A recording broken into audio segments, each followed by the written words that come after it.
नमस्कार दोस्तों, मैं ब्रजेश। मेरे YouTube चैनल विद्यादान पर आपका हार्दिक स्वागत है। आज हम करेंगे रेलवे ग्रुप डी और NTPC के लिए जो हमारा प्रैक्टिस सेट चल रहा है, प्रैक्टिस सेट नंबर 16। उम्मीद है सब लोग अच्छे होंगे, खुशहाल होंगे और मेहनत कर रहे होंगे। ये आने वाला समय हमारी मेहनत को पूरी तरह से सुधारने का समय है, क्योंकि बहुत ही जल्दी हो सकता है कि सरकार एग्ज़ाम करवाए, तो समय बहुत कम है और आप प्रैक्टिस पर ज़्यादा से ज़्यादा जोर देते रहें। तो शुरू करते हैं पहले प्रश्न से। उम्मीद है आपने चैनल को लाइक, शेयर और सब्सक्राइब कर दिया होगा। तो शुरू करते हैं पहले प्रश्न से। विश्व क्रिकेट कप 2023 की मेज़बानी कौन सा देश करेगा? 2023 में बताइए कि जो क्रिकेट कप विश्व कप होगा 2023 में, वो कहाँ पे होगा, ये बताना है। तो इसका आसान सवाल है, आपको बताइए कि 2023 का जो क्रिकेट विश्व कप होगा वो होगा कहाँ पर? भारत के अंदर। यानी सही आंसर हो गया ऑप्शन नंबर 4। अगले सवाल पे आते हैं। प्रकाश का वेग अधिकतम कहाँ होता है? प्रकाश का वेग सबसे कहाँ पे कम ज़्यादा होगा? तो बताइए। यहाँ आपको पता है सबसे ज़्यादा जो स्पीड होती है प्रकाश की वो होती है निर्वात में। यानी सही आंसर इसका भी क्या है? Option number 4। नेक्स्ट सवाल की ओर आते हैं। तो बताइए, सन 2024 में होने वाले ग्रीष्मकालीन ओलंपिक की मेजबानी निम्नलिखित में से कौन सा शहर करने वाला है? कौन से शहर में 2024 के ग्रीष्मकालीन ओलंपिक खेल होंगे, ये आपको बताना है। तो बताइए 2024 में कहाँ पे होंगे? तो 2024 में होंगे ऑप्शन नंबर 4, पेरिस में। पेरिस में होंगे 2024 के ओलंपिक खेल। इन बातों को याद रखें। कुछ बातें मैं और आपको यहाँ से बता देता हूँ, जैसे कि 2024 के जो ओलंपिक जो खेल होंगे वो आपको बता ही दिया कहाँ पे होंगे, पेरिस के अंदर होंगे। 2024 में पेरिस फ्रांस में होंगे। याद रखना कि पेरिस 3 बार अब तक ओलंपिक की मेज़बानी 3 बार करने वाला देश बन जाएगा। 2023 में ये तीसरी बार कर रहा होगा। कुछ जो इम्पोर्टेंट बातें हैं वो आप यहाँ से याद रखो। 2024 में जो पेरिस के ओलंपिक खेल होंगे उसका आदर्श वाक्य क्या है? तो उसका आदर्श वाक्य साझा करने के लिए तो बनाया गया है। तो इसको याद रखें, उसका आदर्श वाक्य। दूसरा है कि 2022 में जो कहाँ पे हुए हैं, वो कहाँ पे? ओलंपिक में, बीजिंग में हुए हैं। तो आपको पता ही है, आपको 2022 में जो शीतकालीन ओलंपिक खेल हुए इसका शुभंकर जो था, याद रखना, इसका शुभंकर था बिंग ब्रैंडेन। और 2020 में इसके पहले निर्धारित किया गया था, लेकिन बाद में उसको चाइना शिफ्ट कर दिया गया। 2020 के जो ग्रीष्मकालीन ओलंपिक हुए थे उनका शुभंकर क्या था? मिराई टोवा। अभी के लिए याद रखना, जो 2022 में हुए उसका वो कौन थे? तो बिंग ब्रैंडेन। इतनी की बात को याद रखें। तो अगला सवाल है हमारा, तो ये रहा आपका अगला सवाल। विद्युत प्रभाव में उपयोग की जाने वाली धातु के कार्य के फलन की इकाई क्या है? प्रकाश विद्युत प्रभाव में जो उपयुक्त करने वाली धातु के कार्य की फलन की इकाई क्या है? तो प्रकाश का जो प्रभाव होता है उसको ऊर्जा में नापते हैं, तो और ऊर्जा को नापा जाता है जूल में। यानी इसका सही आंसर क्या है? ऑप्शन नंबर ए, जूल में उसको नापा जाता है। नेक्स्ट सवाल पे आते हैं। पृथ्वी की सतह पर उतरने वाले खगोलीय पदार्थों को किस रूप में जाना जाता है, ये बताना है। यानी अंतरिक्ष से जो चीज़ें धरती पर आती हैं उनको क्या कहते हैं? तो उन्हें कहा जाता है उल्कापिंड। यानी ऑप्शन नंबर 1 उसका सही आंसर है। नेक्स्ट सवाल की ओर आते हैं। ये आपका अगला सवाल है। निम्नलिखित में से किस राज्य ने हाल ही में भारत की पहली हॉट एयर बैलून सफारी चालू की है? बताइए, हॉट एयर बैलून सफारी किसने चालू की है? तो इसका सही आंसर क्या है? तो इसका सही आंसर है ऑप्शन नंबर 1, मध्य प्रदेश में भारत की पहली हॉट एयर बैलून सफारी चालू की गई है। यानी ऑप्शन नंबर सी। कुछ चीज़ें और देखें, कुछ चीज़ें जैसे कि ये कहाँ पे चालू की गई है? ये बांधवगढ़ टाइगर रिजर्व में चालू की गई है। ये कहाँ चालू की गई है? बांधवगढ़ टाइगर रिजर्व में। इसमें पहली hot air balloon live safari launch की गई है। इसको याद रखें। कुछ मैं और बताता हूँ आपको इनको।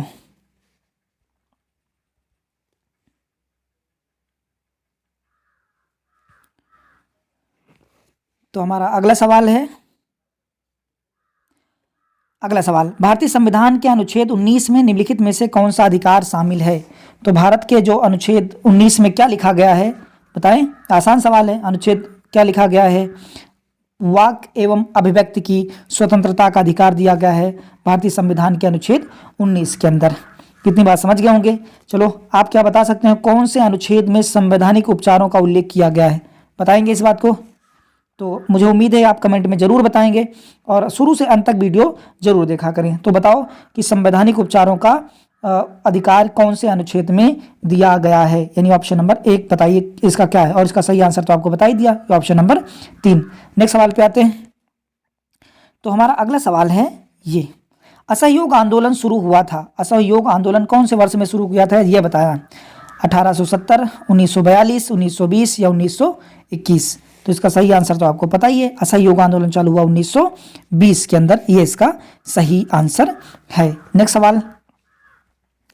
सवाल है हमारा ये, अम्लीय वर्षा का पीएच मान कितना होता है, कितने पीएच मान की वर्षा को अम्ल वर्षा कहा जाता है।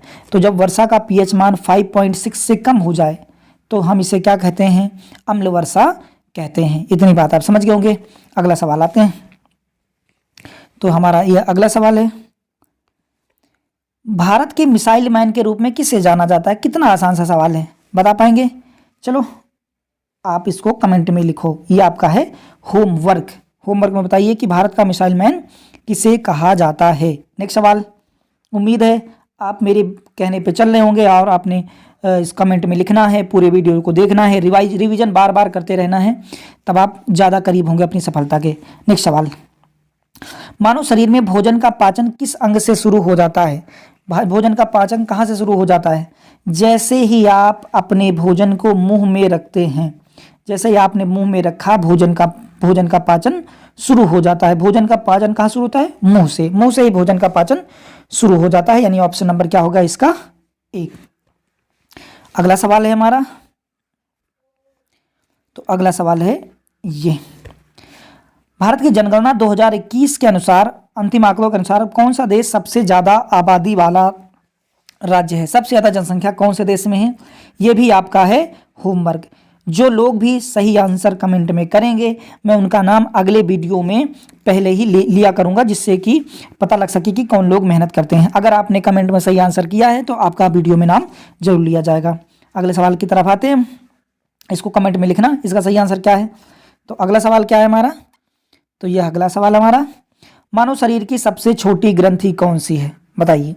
मानव शरीर की सबसे छोटी ग्रंथि कौन सी है, तो आपको पता ही है मानव शरीर की जो सबसे छोटी ग्रंथि है वो कौन सी है, पीनियल ग्रंथि। पीनियल ग्रंथि मानव शरीर की सबसे छोटी ग्रंथि है। इसके बारे में मैं चाहता हूँ कुछ बातें और जान जाओ आप, तो देखिए कुछ बातें, इन बातों को देखो। मानव के जो शरीर की सबसे बड़ी ग्रंथि वो तो लीवर है, यानी कि यकृत है, और सबसे छोटी बहिस्रावी ग्रंथि जिसका नाम है गॉबलेट सेल, अग्न्याशय एक अंतःस्रावी और बहिस्रावी दोनों तरह की ग्रंथि का काम करती है। इतना बात को आप याद रखें कम से कम। नेक्स्ट सवाल पे आते हैं। तो हमारा अगला सवाल हो गया ये, अंतर्राष्ट्रीय एमी पुरस्कार 2021 का सर्वश्रेष्ठ अभिनेता का पुरस्कार किसने चुना गया है। एमी पुरस्कार 2021 किसे दिया गया है ये बताएं आप। तो एमी पुरस्कार 2021 दिया गया है डेविड टेनेंट को। डेविड टेनेंट को मिला है एमी पुरस्कार 2021, यानी कि ऑप्शन नंबर 2 है इसका सही आंसर। नेक्स्ट सवाल बताएं, प्रसिद्ध तिकड़ी लाल बाल पाल में पाल कौन थे। लाल बाल पाल का तो नाम आपने सुना होगा, लाल बाल पाल। तो ये पाल कौन थे, पाल मतलब पूरा नाम बताया है, तो इनका सही नाम था बिपिन चंद्र पाल, यानी कि सही आंसर हो गया ऑप्शन नंबर 4 लाल बहादुर। आपको पता ना, लाला लाजपत राय, ये हो गए लाला लाजपत राय, ये हो गए बाल गंगाधर तिलक, और ये हो गए बिपिन चंद्र पाल। तो इन्हें क्या कहा जाता था, तिकड़ी। ये गरम दल के नेता थे। नेक्स्ट सवाल, तो ये बताओ, एक कार आरंभ में विराम से नियत त्वरण के साथ एक सरल रेखा में 4 सेकंड में 20 मीटर की गति करती है, तो त्वरण ज्ञात कीजिए। ये सवाल मैं चाहता हूँ न्यूमेरिकल्स को आप अपने हाथ से करें, मैं आपको बताता हूँ ये सवाल कैसे निकलेगा, बाकी हल करके आप मुझे बताएंगे कमेंट में। फार्मूला इस्तेमाल करेंगे, S बराबर UT plus half AT square. कर पाएंगे, देखिए T दिया हुआ है 4 सेकंड, दूरी दी हुई है 20 मीटर और प्रारंभिक विराम में है, तो प्रारंभिक वेग क्या हो गया 0। चलो मैं बता देता हूं आपको। तो देखो ये तो हो गया 20 मीटर, u 0 हो गया, प्रारंभिक अवस्था क्या है 0, और 0 को t से गुणा करेंगे तो पूरा का पूरा 0 हो जाएगा, यानी 0 प्लस 1/2 और a निकालना है, और t का मान आपको दिया है 4 × 4 यानी कि 16। तो ये हो गया 16, 2 8 16, 16 हो गया। अभी मेरे पास राइटिंग पैड नहीं है, जैसे ही आ जाएगा बहुत क्लियर मैं लिख पाऊंगा। तो यहाँ पे तो हो गया 8, तो यहाँ बचा 20 और यहाँ बचा 8s। तो आप इसको काट दें, 8 दूना 16, 4 20 और 8 5 40, यानी 2.5 मीटर प्रति सेकंड स्क्वायर, यानी सही आंसर क्या हो गया, इसका हो गया सही आंसर। उम्मीद है आप मुझे समझ पा रहे होंगे, क्योंकि मेरी मजबूरी है, अभी राइटिंग पैड नहीं मिल पाया है। जैसे ही पैड मिल जाएगा बहुत अच्छे से लिख पाया करूंगा। तो इसमें सही आंसर कौन सा हो गया, 2.5 मीटर प्रति सेकंड स्क्वायर। नेक्स्ट सवाल की तरफ आते हैं। तो अगला सवाल हमारा क्या है, ये बताएं। ये हमारा अगला सवाल, मेघदूत किसकी पुस्तक है, मेघदूत किसकी रचना है। मैं नहीं बताऊंगा, इसको भी आप कमेंट में लिखेंगे। मैं चाहता हूं कि आप कमेंट में लिखें जरूर, क्योंकि मैं उम्मीद कर रहा हूं कि वो बच्चे हैं जिन्होंने 2 साल से अच्छी मेहनत की है, अब उन्हें रिवीजन की ज़रूरत है। इसीलिए मैं जो सरल सवाल होते हैं उनको नहीं बताता। अगर आप कहेंगे तो मैं फिर बताया करूँगा। मुझे उम्मीद है प्रश्न पूछने से आपको ज़्यादा याद होगा। तो बताइए मेघदूत किसकी रचना है, ये आपका है होमवर्क, ये बताएं आप। अगला सवाल है हमारा ये, भूक्षारीय धातुओं के समूह से कौन सा संबंधित नहीं है, यानी आपको पता है इसमें से अलग कौन सा है। तो एक तो होता है, पहले आपको पता है क्षारीय धातु में,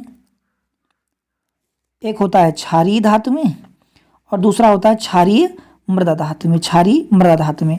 तो इसमें देखिए जो पोटेशियम है वो तो है क्षारीय धातु, बाकी ये 3 के तीनों हैं क्षारीय मृदा धातु में। उसने पूछा है बताइए इसमें से कौन सी भूक्षारीय धातु नहीं है, तो कौन सी नहीं है, पोटेशियम। पोटेशियम केवल क्षारीय धातु है, क्षारीय मृदा धातु नहीं, यानी ऑप्शन नंबर 4 इसका हो गया सही आंसर। नेक्स्ट सवाल की तरफ आते हैं। तो आपका नेक्स्ट सवाल है ये बताएं, निम्नलिखित में से कौन ब्रह्मपुत्र की सहायक नदी नहीं है। ब्रह्मपुत्र की सहायक नदी कौन सी नहीं है, तीस्ता, सियांग, टोंस या मानस। तो बताएं इसका कौन सा सही आंसर है। तो आपको पता है टोंस जो है इसकी सहायक नदी नहीं है, यानी कि ऑप्शन नंबर 3, टोंस ब्रह्मपुत्र की सहायक नदी नहीं है। अमीनो अम्ल के निर्माण खंड हैं, यानी अमीनो अम्ल किसके बने होते, किससे बनते हैं, मतलब अमीनो अम्ल का क्या बनता है। तो अमीनो अम्ल से बनता है प्रोटीन, तो इसका निर्माण खंड होता है, यानी कि ऑप्शन नंबर 4 इसका है सही आंसर। नेक्स्ट सवाल की तरफ आते हैं। ये बताएं भारत में निम्नलिखित में से किस राज्य में मोत्सू त्यौहार मनाया जाता है। मोत्सू त्यौहार कहाँ मनाते हैं ये बताओ। तो मोत्सू त्यौहार मनाया जाता है नागालैंड के अंदर। मोत्सू त्यौहार कहाँ मनाया जाता है, नागालैंड के अंदर। कुछ त्यौहार मैं और बताता हूँ बहुत इंपॉर्टेंट, उनको याद रखें।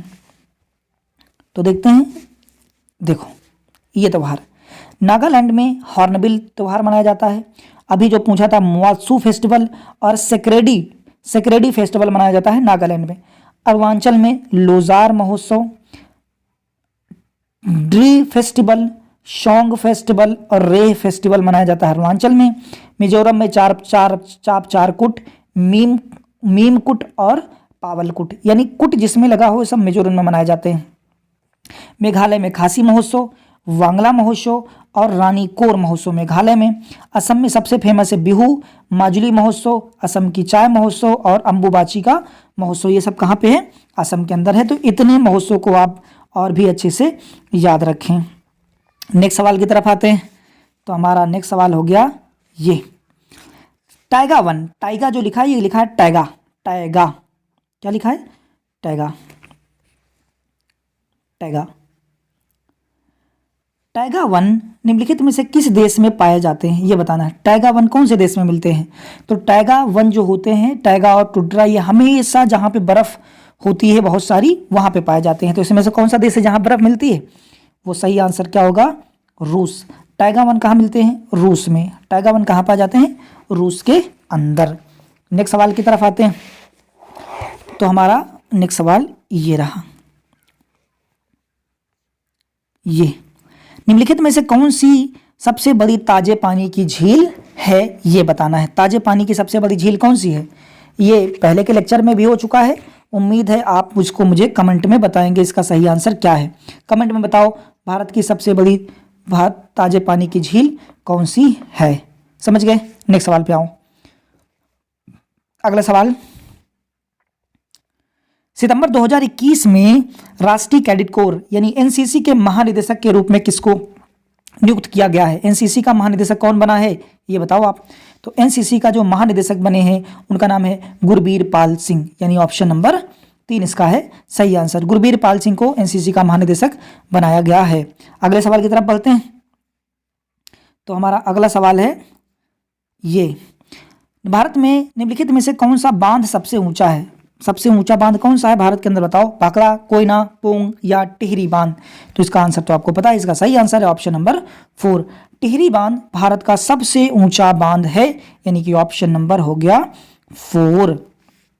टिहरी बांध की ऊंचाई 261 मीटर है और इसकी लंबाई 575 मीटर है। यह भारत का सबसे ऊंचा बांध है और दुनिया का 8वां सबसे ऊंचा बांध यह है। यह उत्तराखंड के भागीरथी पर स्थित है, याद रखना। और 3,20,000 एकड़ का जलाशय की क्षमता है ये, और उत्तराखंड में ये बिजली उत्पादन के लिए काफ़ी महत्वपूर्ण है। ये इसकी फोटोज भी आप देख सकते हो। और कुछ बताता हूँ मैं आपको, जैसे भाखड़ा नागल बांध के बारे में। भाखड़ा नागल बांध सतलज नदी पर बना है जो पंजाब और हिमाचल से होकर प्रवेश करती है। यह एशिया महाद्वीप का दूसरा सबसे बड़ा बांध है। इसकी ऊंचाई 226 मीटर है और लंबाई 520 मीटर है। यह भारत में दूसरी सबसे बड़ी जलाशय क्षमता वाला जलाशय भी बना है। एक और देख लीजिए आप, कोयना बांध। कोयना बांध कहाँ पे है? तो कोयना बांध महाराष्ट्र में स्थित है। ये सबसे बड़े बांधों में से एक है। कौन सी नदी पर स्थित है? कोयना नदी पर स्थित है, महाबलेश्वर से जो कि निकलती है। कोयना नदी निकलती है महाबलेश्वर की पहाड़ियों से निकलती है। कोयना जल विद्युत परियोजना इसी पर बनी। 6 ओम के 3 प्रतिरोधों को समांतर में संयोजित किया गया है। तो समक्ष प्रतिरोध बताओ कितना होगा, ये बताना है आपको। तो समांतर का फार्मूला क्या होता है? आपको पता है समांतर का फार्मूला हो 1/r = 1/r1, 1/r2 और 1/r3 ऐसे लिखते चले जाओ। तो इसी को 3 बार लिखो, 1/6 को 3 बार लिखना है। 1/6 + 1/6 और प्लस 1/6। अगर इसको सॉल्व करेंगे तो कितना आंसर आ जाएगा? तो इसको सॉल्व करने पर आप सॉल्व करना जरूर करना। मैंने बता दिया कि मेरे पास अभी पैड नहीं है, जैसे ही पैड आ जाएगा तो मैं बहुत डिटेल में समझा पाऊंगा। बस 2-4 दिन की और बात है। तो इसका सही आंसर क्या हो जाएगा? इसका सही आंसर हो जाएगा ऑप्शन नंबर 4। 2 ओम इसका सही आंसर है। नेक्स्ट सवाल है, मुझे उम्मीद है जितने भी लोग वीडियो देख रहे हैं सपोर्ट करते रहेंगे, क्योंकि कभी कभी होता है कि पूरे स्टूडेंट नहीं मिल पाते हैं जिनसे कि दिक्कत होती है। तो धीरे धीरे सब कुछ मैनेज हो जाएगा तो फिर काफ़ी अच्छा चलेगा। नेक्स्ट सवाल की तरफ बढ़ते हैं। तो हमारा अगला सवाल क्या है? ये, किस राज्य ने घोषणा की है कि राजीव गांधी ओरांग राष्ट्रीय उद्यान को ओरांग राष्ट्रीय उद्यान के रूप में जाना जाएगा? यानी अभी हमने क्लास के जो बच्चे हैं उन्होंने 2 दिन पहले ही पढ़ा है कि कौन से राष्ट्रीय उद्यान से राजीव गांधी का नाम हटा दिया गया है। तो राजीव गांधी का नाम हटा दिया गया था ओरांग राष्ट्रीय उद्यान से। और ये पाया कहाँ जाता है? तो ये है ओरांग राष्ट्रीय उद्यान कहाँ पर है? असम के अंदर। ओरांग राष्ट्रीय उद्यान कहाँ पर है? असम में। यानी इसका सही आंसर हो गया ऑप्शन नंबर ए। अगला सवाल, पोलियो वैक्सीन की खोज किसने की थी? पोलियो वैक्सीन की खोज किसने की थी, ये बताओ। ये आपका होमवर्क है। मैं आपको ज़्यादा से ज़्यादा होमवर्क इसलिए देता हूँ क्योंकि आप पढ़ने वाले बच्चों में से है। जो पढ़ने वाले होते हैं वो मेहनत से लिखते हैं। मैं चाहता हूँ भले ही चैनल से 10 लोग जुड़ें, 20 लोग जुड़ें, लेकिन जो भी जुड़े ईमानदार हों और उनका अच्छा रिजल्ट मिले। तो बताइए पोलियो वैक्सीन की खोज किसने की थी? ये आपका है होमवर्क। नेक्स्ट सवाल है आपका कि बताइए, ये भारत में NBA यानी नेशनल बास्केटबॉल एसोसिएशन के लिए किस फिल्म अभिनेता को ब्रांड एम्बेसडर चुना गया है? यानी नेशनल बास्केटबॉल एसोसिएशन का जो ब्रांड एम्बेसडर है वो किसे चुना गया है, ये बताना है। तो इसका आंसर है रणवीर सिंह, यानी ऑप्शन नंबर 2। रणवीर सिंह को NBA का यानी राष्ट्रीय बास्केटबॉल एसोसिएशन का ब्रांड एम्बेसडर चुना गया था। तो ऑप्शन बी इसका सही आंसर है। नेक्स्ट सवाल है आपके पास, ये बताओ सबसे बड़ी सफ़ेद रक्त कणिका का नाम क्या है? सबसे बड़ी जो WBC होती है उसका नाम क्या है? तो सबसे बड़ी जो WBC है उसका नाम है मोनोसाइट। मोनोसाइट जो होती है वो सबसे बड़ी कणिका होती है, यानी इसका सही आंसर हो गया ऑप्शन नंबर 3। अगले सवाल की तरफ आते हैं। तो हमारा अगला सवाल ये है, बहुत प्यारा सा सवाल और बहुत नया सवाल है। मिस यूनिवर्स 2021 का खिताब किसे पहनाया गया है? बताइए, मिस यूनिवर्स 2021 किसे चुना गया है? क्या आप कमेंट में बताएंगे या मैं बताऊं? चलिए ये सवाल भी मैं आपको देता हूं कमेंट में बताने के लिए। ये आपका होमवर्क है कि बताइए मिस यूनिवर्स किसे चुना गया है 2020 के लिए। उम्मीद है ज़रूर आप कमेंट करके बताएंगे और वीडियो को भी पूरा देखते रहेंगे, जिससे कि मेरी मेहनत भी सफल हो और आपको भी काफ़ी मदद मिल पाए। हमारा एक ही उद्देश्य होता है कि हम जिसे भी पढ़ाएं, सभी टीचरों का एक ही उद्देश्य होता है कि वो जिसे भी पढ़ाएं वो बच्चे सफल जरूर हों। नेक्स्ट सवाल पे आते हैं। तो ये हमारा अगला सवाल, निम्नलिखित में से कौन सा प्रकाश बल्ब में सबसे सामान्य तौर पर पाया जाने वाला एक अक्रिय गैस है? बल्ब में कौन सी गैस मिलती है ये बताना है आपको। तो बल्ब में गैस मिलती है आर्गन, ये तो किसी को बताने की जरूरत है ही नहीं। बल्ब के अंदर कौन सी गैस पाई जाती है? आर्गन गैस, यानी इसका ऑप्शन नंबर 2 इसका है सही। नेक्स्ट सवाल, चलो बताओ, justice world project WBP, justice world project WBP rule of law index 2021 में भारत की रैंक क्या है? रूल ऑफ लॉ इंडेक्स 2021 में भारत की रैंकिंग क्या है ये बताएं आप। 35, 45, 125 या 98? तो इसको बताएं, रूल ऑफ लॉ में भारत का इंडेक्स नंबर है 179, यानी ऑप्शन नंबर 2 हो गया इसका सही आंसर। नेक्स्ट सवाल की तरफ आते हैं। तो हमारा नेक्स्ट सवाल कौन सा है? ये है हमारा नेक्स्ट, कंप्यूटर का मस्तिष्क किसे कहा जाता है? कंप्यूटर का मस्तिष्क किसे कहते हैं? Brain of computer, CPU, MPU, GPU या रैम? तो CPU को कहा जाता है कंप्यूटर का मस्तिष्क, यानी कि ऑप्शन नंबर 1 है इसका सही आंसर। नेक्स्ट सवाल की तरफ पढ़ते हैं। तो अगला सवाल है हमारा ये, मलेरिया के लिए आमतौर पर इस्तेमाल की जाने वाली दवा क्विनैन के पौधे से मिलती है। कौन से पौधे से मिलती है? क्विनैन के पौधे से मिलती है। यह पौधे के किस भाग से प्राप्त की जाती है? क्विनैन की दवा पौधे के कौन से हिस्से से मिलती है? फल, बार्क, बार्क का मतलब होता है छाल, पत्तियां या जड़? तो क्विनैन की दवा प्राप्त होती है पेड़ की छाल से, यानी बार्क, बार्क का मतलब होता है छाल से इसको प्राप्त किया जाता है। अगला सवाल है, नेक्स्ट सवाल ये, निम्नलिखित में से कौन सी धातु लोहे का शुद्ध रूप है? सबसे शुद्ध लोहा कौन सा होता है? ढलवा, पिटवा, ग्रे लोहा या सफेद ढलवा लोहा? बताएं। तो सबसे जो शुद्ध धातु होती है उसका नाम है पिटवा लोहा। शुद्ध लोहे की जो धातु बनती है वो किससे बनती है? पिटवा लोहे से, यानी ऑप्शन नंबर 2 है इसका सही आंसर। नेक्स्ट, और आपतन कोण को आपतन कोण कहा जाता है। किस किस के बीच को आपतन कोण क्या होता है? तो बताओ। आपतन कोण आपने पढ़ा ही है।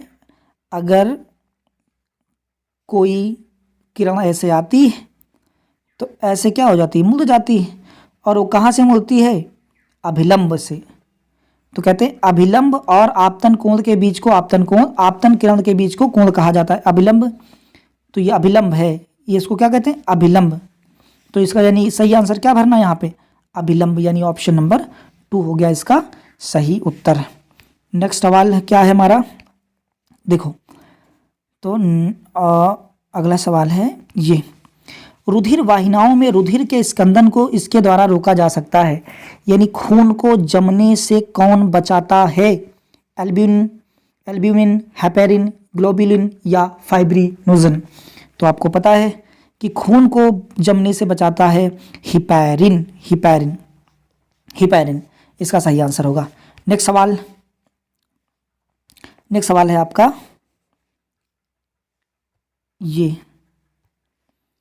CGS में यूनिवर्सल ग्रेविटेशनल कांस्टेंट यानी G का मान बताओ। चलिए, ये कोई बच्चा मुझे बताए कि G का मान कितना होता है। ये भी आपका होमवर्क है, बता सकते हैं? G का मान, कैपिटल G का मान कितना होता है गुरुत्वाकर्षण में? G का मान ध्यान रखना CGS में बताना है, MKS में नहीं, समझ गए? तो बताओ जी का मान कितना होता है, ऑप्शन में लिख के बताओ।